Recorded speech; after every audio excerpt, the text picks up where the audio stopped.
Welcome to the Tech Egg. Don't get scrambled. Enjoy the video. You start by getting both devices and the JBL ready. Why this matters is stable pairing and battery for uninterrupted sharing.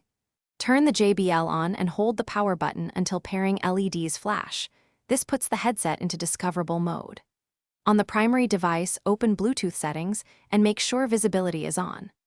Once done, confirm the secondary device's Bluetooth is enabled so you can connect immediately after the first link is established.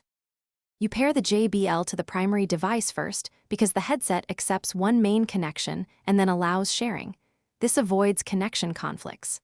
After pairing, play audio briefly to confirm output.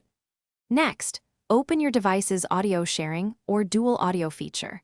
On Android, toggle dual audio in Bluetooth options, while on iPhone, use audio sharing via the control center and bring the second device close. Make sure both devices show the JBL. You now connect the second device while keeping the first active. This completes the sharing setup so both people hear the same audio. Use the audio sharing control to add the second device, then play a short track to check synchronization and independent volumes. You can raise or lower each device's level without disrupting the other. If audio drifts or drops, make sure both devices are within range.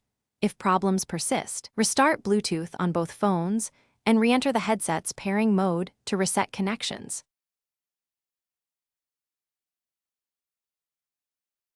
Thanks for watching. Consider subscribing if I helped unscramble your problems.